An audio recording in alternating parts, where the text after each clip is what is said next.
Saya yang dirahmati Allah. Udah sore masih semangat kan ya? Wah, semangat banget sih. Yang belakang gimana? Semangat ya? Jelek juga. Ya, sejatinya dari panitia meminta untuk bisa mengisi terkait manajemen organisasi pemuda dan remaja masjid. Tadi saya lihat ada anggota remaja masjid juga ya hadir ya. Kalau bisa nanti bisa sharing juga, karena bagaimanapun ilmu yang seperti ini bukan ilmu yang sama, artinya perlu ditunjang dengan pengalaman. Dan apa yang saya sampaikan ini sebenarnya juga berdasarkan pengalaman.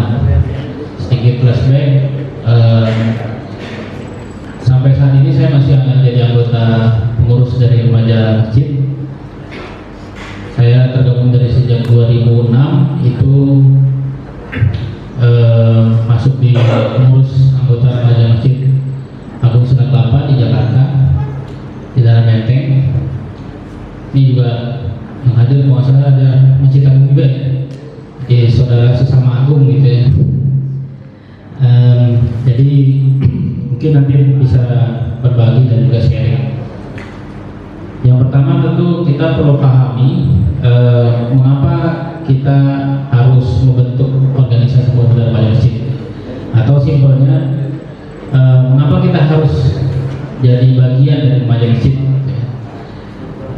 Kalau dulu saya masuk ke remaja masjid itu tidak ada sedikit pun tergambar untuk menjadi pengurus. Kalau teman-teman yang jadi dari remaja masjid, niat pertamanya jadi pengurus atau cuma ikut jadi peserta? Jadi pengurus atau jadi peserta atau daftar?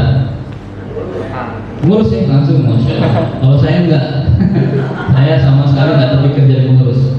Saya terpikirnya adalah gimana saya ikut kegiatan, karena kebetulan memang melihat kegiatannya menarik dan juga ada beberapa teman saya yang memang tergabung.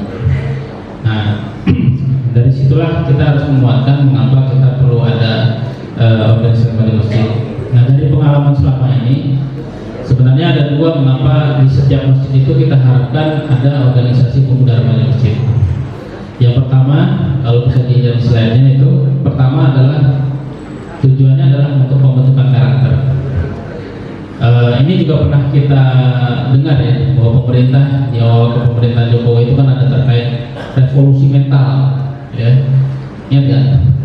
Yang di sebelah saya revolusi bukan mental tapi mental gitu ya. Pasti ini berbeda tapi maknanya jauh gitu. Nah, kenapa pembentukan karakter? Karena kita lihat bahwa segala problematika kehidupan yang ada saat ini itu muaranya adalah manusianya. Manusia yang sejatinya, kalau kita tahu tujuan kita diciptakan ada berapa kira-kira? Setidaknya ada dua ya. Kita diciptakan pertama untuk beribadah kepada Allah, gitu ya.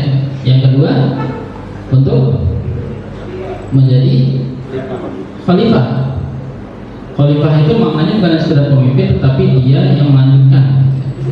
Dia yang memiliki amanah ketika tidak ada makhluk Allah yang sanggup untuk bisa diberikan amanah mengelola bumi ini, manusialah yang mampu. Jadi intinya bagaimana apapun yang terjadi di dunia ini kesalahannya dari manusia.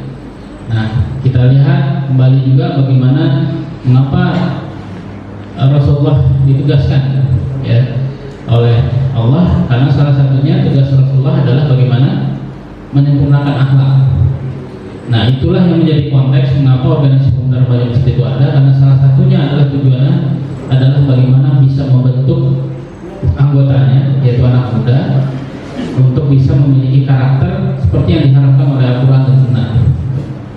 Jadi proses inilah yang tidak bisa didapatkan selain masjid. Di sekolah misalnya, yang kita menghabiskan waktu berapa jam dalam sehari? 8 jam, hampir seperti orang kerja ya, atau sepertiga hidup dalam satu hari kita habiskan di sekolah. Berapa jam ini dipergunakan untuk terkait akhlak? Berapa jam agama sekarang di sekolah? Ada 2 jam? 2 jam ya? Berarti dengan 2 jam itu kita berharap memiliki akhlak yang mulia. Itu kan suatu hal ironis ya. Nah makanya mengapa di masjid itulah yang harus kita kuatkan, disitulah mereka sebenarnya harus terbentuk, dan itulah pula yang dilakukan oleh orang-orang zaman dahulu ya. Mengapa dulu orang-orang zaman dahulu simpel saja, sekolah tidak sampai sore, cuma sampai siang, kemudian aktivitas habis itu mereka mungkin bermain, habis itu menjelang maghrib atau setelah maghrib mereka ngaji di masjid. Nah pola-pola seperti itulah yang walaupun seperti sudah old stock gitu ya, tetapi itulah yang harus tetap ada, harus tetap kita bumikan gitu. Kalau di masjid itu ada proses dalam rangka untuk membentukkan karakter. Kegiatannya bisa macam-macam, bukan hanya sekedar taklim, bisa dengan kegiatan lain. Misalnya ketika teman-teman camping, ya, di situ kan bisa tafakur alam, mengenal Allah dan segala macam. Nah, muara kegiatannya tujuan intinya adalah pembentukan karakter. Nah, kemudian yang kedua, kenapa perlu ada organisasi di masjid yang terkait pemuda adalah untuk terkait regenerasi. Mengapa pengurus masjid itu selalu mengeluh bahwa yang jadi pengurus cuma kita aja? Mengapa tidak ada anak muda yang mau? Ya, karena memang tidak pernah diberikan kesempatan. Tidak ada naungan bagi anak muda untuk bisa diberikan kesempatan untuk mengelola kegiatannya sendiri. Itu yang kurang sekali disadari. Hanya bisa mengeluh. Ya. Dan ironisnya ketika mengeluh, ketika kita tanya bapak atau ibu punya anak di rumah, punya. Lalu diajak masjid nggak, berperan, nggak mau. Nah berarti kan solusi dari dirinya sendiri tidak dicoba. Makanya mengapa ada pembukaan regenerasi. Sekarang sudah sangat bagus, di masjid sudah ada beberapa program. Salah satunya yang paling banyak adalah kegiatan TPA yang bisa mulai dari SD ya. Nah kemudian tapi yang kita rasa hilang adalah pasca di umur setelah SD sampai dia kuliah ya, kuliah sampai dewasa. Nah fenomena di Masjid Agung Sunda Kelapa yang mendaftar itu adalah usia-usia di usia yang memang sudah pertengahan yang matang gitu, di usia 23 ke atas, yang artinya ketika itulah mereka sudah mulai tersadari bahwa oh kenapa hidup gua begini gitu. Nah seperti tapi sebenarnya harusnya mereka kalau punya proses yang berjenjang yang terus menerus ada, maka seharusnya itu tidak perlu terjadi, mereka tetap ada di masjid. Makanya kita perlu banyak membuat program. Dan salah satunya program itu tentu tidak bisa DPR gitu yang mengelola, karena masjid begitu banyak, harus ada pengurus masjidnya masing-masing. Nah itulah itulah yang kita anggap mengapa perlu adanya organisasi pemuda masjid. Nah kemudian, kalau kita bicara soal bagaimana kita memandang sebuah organisasi pemuda masjid itu maju atau tidak, setidaknya kita melihat dari 4 sektor ya. Di sini saya mengilustrasikan, pertama kita lihat dari organisasinya, kemudian kita lihat dari kegiatannya, dan kemudian yang ketiga kita lihat dari kemandiriannya, dan terakhir kita lihat dari personal ya. Jadi kita lihat dari lembaganya, kemudian isi kegiatannya, dan kemudian kita lihat bagaimana dia bisa simultan, continuous. Salah satu PR remaja masjid itu adalah bagaimana dia bisa konsisten. Yang banyak terjadi adalah ketika perjalanannya itu pasti ada naik dan turun. Nah, kadang-kadang kalau tergantung pada seorang sosok itu biasanya remaja masjid bisa mandek.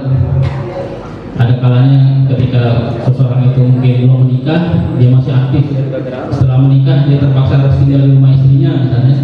Nah itu kalau dia jadi pioneernya, dari penggawanya hilang, lesu lagi. Nah itu yang kita tidak inginkan.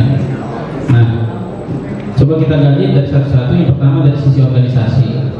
Pertama kita menganggap minimal setiap organisasi pemuda remaja masjid itu tidak hanya dihuni orang, tetapi tidak memiliki struktur. Jadi ini yang membedakan antara sebuah organisasi dengan komunitas. Kalau komunitas dia tidak perlu ada formal struktur, dia cukup saja ada satu leader sudah cukup. Tapi kalau di organisasi itu perlu ada strukturnya dan juga harus ada mekanismenya. Makanya hal yang kedua adalah sebuah organisasi seharusnya juga punya tata tertib ya, atau istilah dalam hukumnya punya anggaran dasar dan anggaran rumah tangga. Jadi bagaimana organisasi itu punya peraturannya. bagaimana dia menjalankan organisasinya. Isinya ADRT itu ya simpel saja, bisa mulai dari tujuan organisasinya seperti apa, kemudian prosesnya nanti pemilihan ketua seperti apa, isi strukturnya apa saja, dan segala macam yang dibutuhkan. Sehingga nanti yang kita perlu lakukan adalah organisasi ini harus mempunyai sistem. Jangan sampai dia nggak punya sistem. Jadi kalau dia punya sistem berarti ya udah, karena yang mau jadi ketua dia aja, ya udah dia aja terus. Nah, kalau kita punya sistem, setidaknya punya masa evaluasi, kira-kira masih perlu dilanjutkan atau tidak, kemudian nanti pemilihannya bagaimana. Nah, kemudian organisasi yang sehat tentunya punya regenerasi. Jadi artinya tidak hanya dia lagi yang menjadi ketua, atau dia lagi yang menjadi di dalam strukturnya. Harus ada regenerasinya. Makanya diperlukan adanya sebuah program yang semacam kayak program rekrutmen. Nah, itu yang menjadi nafas dari organisasi itu untuk bisa berregenerasi. Kemudian yang tidak kalah pentingnya bagi organisasi adalah bagaimana orang-orang yang di dalamnya itu juga memiliki kapabilitas. Makanya organisasi yang baik tentu dia punya perhatian khusus terhadap manusia di dalamnya. Nah, makanya itu nanti perlu ada pelatihan-pelatihan yang digelar secara reguler. Ini juga menjadi bahan kita di JPRMI. JPRMI juga harus mempunyai itu secara periodik. Itu harus ada pelatihannya, baik yang sifatnya organisatoris ataupun pelatihan yang sifatnya untuk bisa meningkatkan skill dari pengurus. Nah, 4 ini yang menjadi parameter kita untuk bisa menilai organisasi ini bisa tumbuh atau tidak. Kemudian yang kedua, parameter yang kedua adalah terkait kegiatannya atau kita sebut sebagai kontennya. Ya, pertama dari sisi kegiatan adalah kegiatan yang dilakukan remaja masjid itu apakah murni dari keinginan dari remaja masjid atau hanya menjalankan apa yang diperintahkan oleh DKM-nya. Umumnya remaja masjid yang ada itu karena mungkin keterbatasan sumber daya, mereka banyak menjalankan apa yang memang jadi program dari DKM. Misalnya DKM itu paling rutin adalah PHBI, perayaan Hari Besar Islam. Karena tidak punya resource DKM-nya, maka dia berdayakan remaja masjidnya. Keluhan remaja masjidnya adalah nggak pernah dikasih kesempatan untuk membuat acara sendiri. Nah, inilah yang perlu kita pelan-pelan bantu untuk bisa kondisikan. Kemudian kegiatan yang kedua yang kita lihat adalah tentu bagaimana kegiatan itu berapa banyak yang hadir, ya, masanya lah kita katakan itu. Karena kegiatan yang hadir itu itulah yang menjadi cikal bakal regenerasi kita ke depan. Jadi makanya setiap panitia itu kalau melihat peserta yang hadir itu seperti kayak melihat bongkahan emas, gitu ya, yang dia rasa itulah jadi saudara saya. Makanya jangan lupa ketika menggelar kegiatan harus diiringi dengan proses follow up-nya. Jadi jangan sampai kita buat kegiatan yang mahal-mahal, sudah bagus di tempat di hotel misalnya, kemudian mendatangkan artis misalnya, tapi pasca kegiatan hilang, menguap, tidak ada follow up-nya. Itu jangan sampai, karena itu sayang. Karena itulah yang akan menjadi cikal bakal pengurus kita nantinya, menjadi partner kita nanti ke depannya. Itu yang harus diperhatikan. Kemudian ketiga adalah ruang lingkup. Kegiatannya apakah skopnya hanya untuk internal saja atau juga termasuk menggunakan untuk umum. Nah, ini remaja masjid sebagainya punya dua-duanya. Untuk internal dalam rangka untuk menjaga ukhuwahnya. Nah, untuk eksternal dalam rangka untuk bisa melakukan rekrutmen. Nah, idealnya dua-dua itu harus ada sehingga kegiatannya menjadi lebih variatif dan juga tentunya bisa tumbuh. Kemudian yang keempat adalah dari sisi kegiatan adalah apakah remaja masjid itu punya kegiatan reguler atau event. Reguler itu yang sifatnya kalau di Masjid Sunda Kelapa itu kita semacam cash, kegiatan perkuliahan, ya. Karena dalam rangka untuk menanamkan karakter itu tidak bisa hanya sentuhan sekali dua kali. Dia harus pertemuan yang rutin setiap pekannya dan dia punya kurikulumnya. Di Sunda Kelapa ada program terkait studi dasar terpadu nilai Islam, itu fokusnya untuk menanamkan nilai-nilai akidah. Ada juga terkait bimbingan membaca Al-Quran. Itu pun juga kan tidak bisa cuma sekali dua kali, itu ada penjenjangannya dan juga ada pertemuan yang rutin. Itu kita sebut sebagai kegiatan reguler. Itu juga jadi sarana rekrutmen. Nah, ada juga kegiatan yang event. Nah, event ini sebenarnya kita anggap bukan hanya sekedar mendatangkan orang. Event ini sebagai ada 3 setidaknya tujuan ketika menggelar sebuah event. Yang pertama tentunya bagaimana kita bisa mengundang banyak orang. Tapi yang hal berikutnya yang tidak boleh kita lupa adalah bagaimana kegiatan itu sebisa mungkin juga ada kegiatan yang orientasinya untuk bisa fundraising, untuk bisa mendapatkan pendanaan gitu. Karena remaja masjid itu juga untuk menggelar banyak kegiatan kan dia perlu dana. Sulit kalau itu semua bermodalkan dari meminta kepada DKM, itu sulit gitu. Karena DKM juga untuk kebutuhan dirinya sendiri mungkin sudah sangat terbatas. Jadi kita harus punya terobosan, dan sebagai anak muda tentunya punya ide-ide bagaimana caranya kita bisa membuat fundraising. Nah, tentunya dengan menggelar event-event yang mungkin bukan event siar saja, bisa saja event yang sifatnya adalah sosial, event yang sifatnya mungkin bazar misalnya, dan segala macam. Nah, itu menjadi sebuah hal yang sebaiknya memang ada di program kerjanya remaja masjid. Nah, jadi ada reguler dan event yang memang event itu bisa multifungsi. Tadi untuk rekrutmen, yang kedua tadi terkait fundraising, ya, dan yang ketiga adalah siar.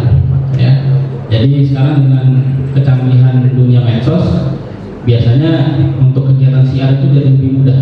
Ya, kalau dulu harus memodalkan panggung besar, gitu, sekarang kita bisa dengan media sosial dan digital, gitu ya.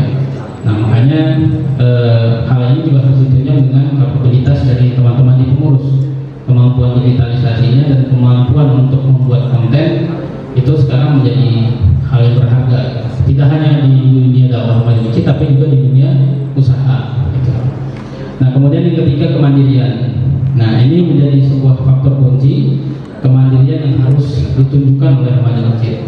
Kadang ibarat orang tua, kami itu perlu untuk pembuktian dari kita.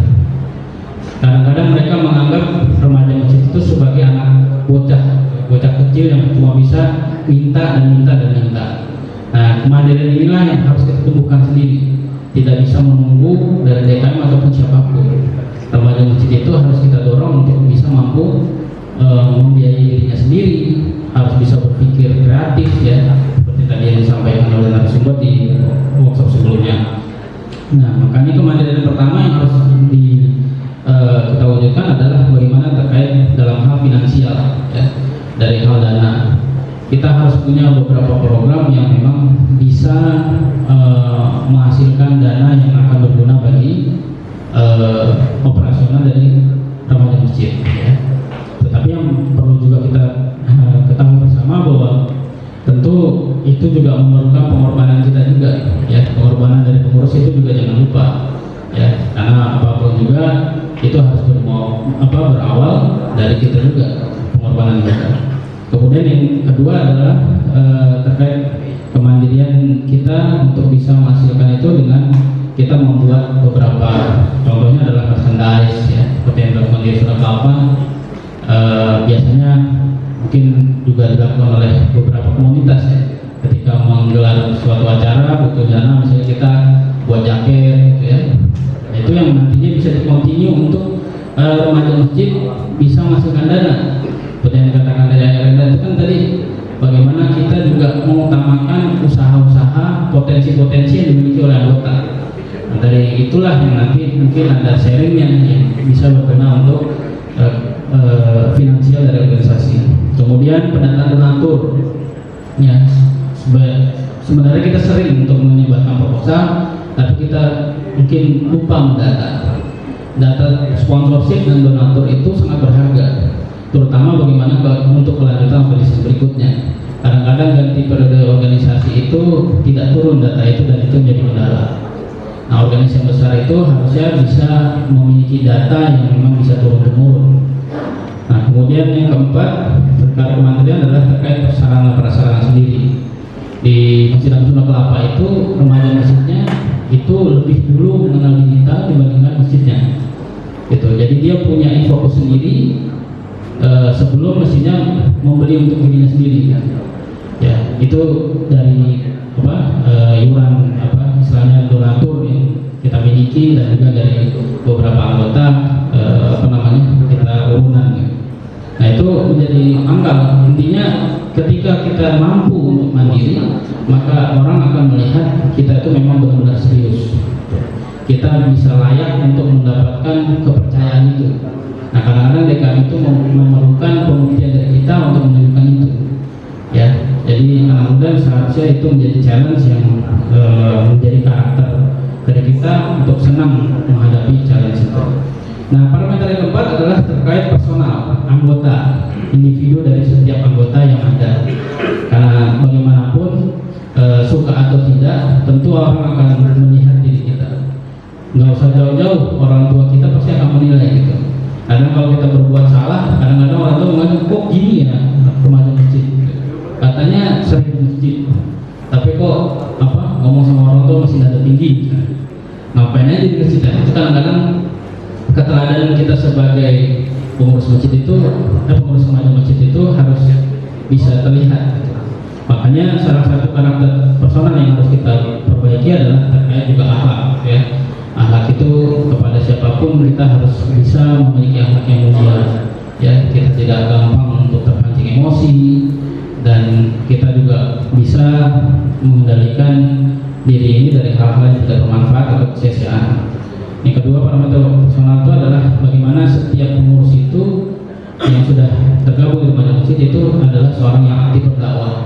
Terlepas dia mendapatkan jabatan atau tidak, terlepas dia masih jadi anggota itu atau tidak, dimanapun dia berada, maka dia memiliki kewajiban untuk bisa menciarkan nilai-nilai Islam.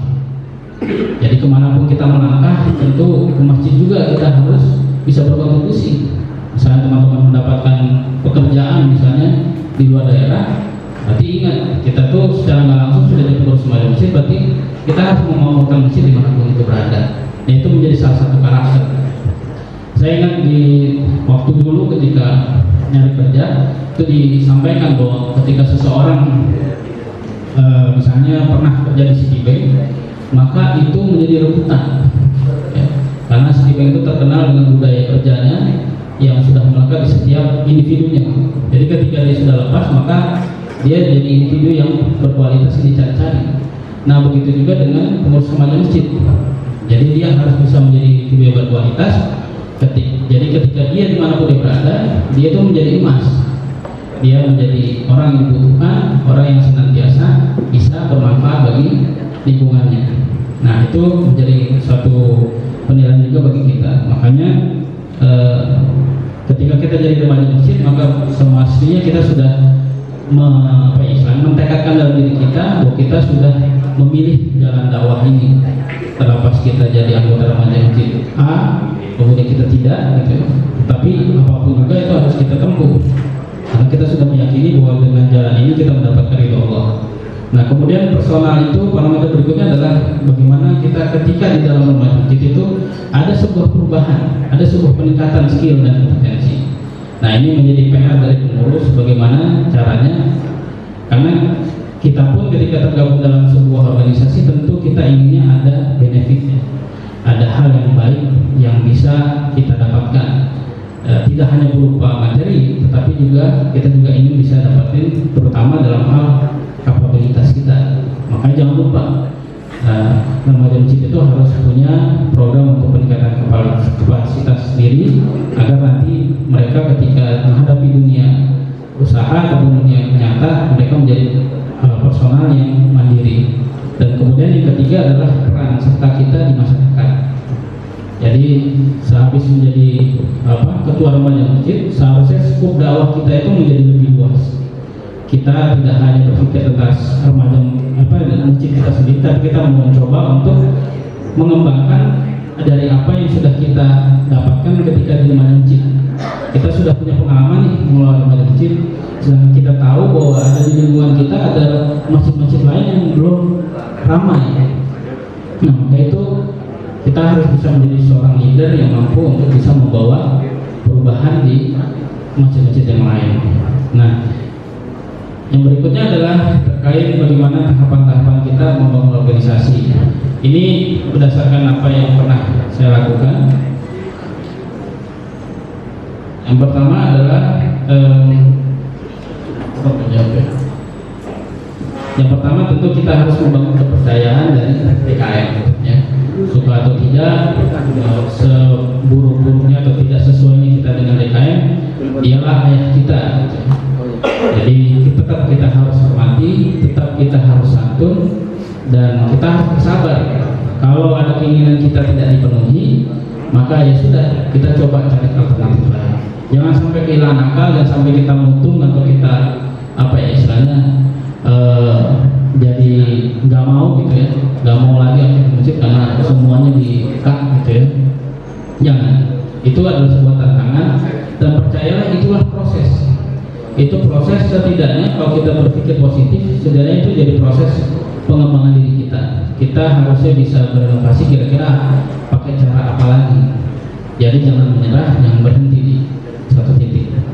Kemudian yang kedua adalah kita perlu untuk mensolidkan tim pengurus, karena untuk mencapai sebuah tujuan yang besar tidak bisa dicapai dengan seorang diri. Ada banyak sektor yang perlu kita lakukan, dan itu memerlukan kerjasama tim.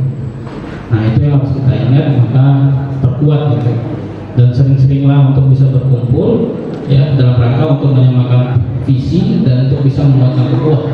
Itu jadi kunci utama. Seperti yang dilakukan Rasulullah ketika di fase awal dakwah.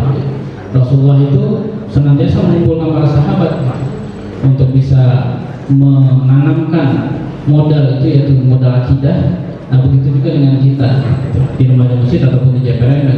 Kita harus punya sesi di mana kita berkumpul untuk menguatkan ukhuwah, sama-sama kita berproses dalam rangka untuk meningkatkan keimanan. Karena itulah modalnya. Kesuksesan remaja masjid itu bukan terletak pada kapabilitas orang personal, tapi semua itu kuncinya adalah dari Allah. Karena tujuan hidup kita juga untuk meraih ridha Allah, maka tentu komunikasi dengan Allah itulah menjadi kunci. Maka jangan lupakan proses untuk senantiasa mendekatkan diri pada Allah. Yang ketiga adalah dalam proses itu kita harus menanamkan keikhlasan dan semangat berkorban. Nah, jadi modal kita itu selain tadi kekuatan dari Allah, maka kita harus senantiasa ikhlas dan mau berkorban. Karena itulah, jadi kita lihat aspek juga di zaman Rasulullah itu kan Rasulullah nggak pernah bilang kita buat usaha itu dalam rangka untuk bisa membiayai kegiatan ini, tapi semua berawal dari kontribusi dari individu sahabat. Makanya kita menjadi personal itu harus bisa mampu mandiri. Nah, itulah yang nanti kita tujukan untuk bisa menjadi faktor kemaslahatan dakwah. Nah, yang keempat, jangan lupa untuk melakukan senantiasa evaluasi dan survei. Jadi evaluasi survei itu untuk bisa menjadi data bagi kita, bagaimana caranya kita untuk bisa meningkatkan organisasi ini agar bisa lebih maju, ya. Dan kelima itu adalah membuat program kegiatan. Jadi jangan sampai kumpul-kumpulnya kita itu tidak memiliki agenda kegiatan. Jadi harus kita lakukan merencanakan program kegiatan. Itu saja yang ingin saya sampaikan dari kesempatan kali ini. Mudah-mudahan bermanfaat dan berharap sekali bisa mendapatkan masukan, terutama dari remaja masjid di sini. Nah, mungkin bisa sharing terkait implementasi yang sudah dilakukan. Wassalamualaikum warahmatullahi wabarakatuh. Waalaikumsalam warahmatullahi wabarakatuh. Terima kasih kepada Ustaz Hadrian yang sudah menyampaikan bagaimana agar remaja masjid dapat produktif ya dalam menjalankan kegiatannya. Karena berhubung bentar lagi maghrib saudara. Jadi mungkin untuk pertanyaan bagi rekan-rekan nanti mungkin bisa di luar dari forum ya saudara. Kalau Ustaz nanti masih di sini, bagi rekan-rekan yang berada nanti juga di forum. Baik, kami ambil kesimpulan bahwa dalam remaja masjid harus mempunyai organisasi, dan juga yang kedua kegiatan, ketiga kemandirian, dan yang terakhir personel. Dimanapun berada kita harus menjadi emas. Baik, mungkin itu saja penyampaian materi dari Ustaz Adrian. Terima kasih banyak Ustaz. Dan insya Allah nanti ada plakat dari panitia. Insya Allah kami mohon kasihannya kepada Yang Terhormat Dr. Abdul Rahman Baransa.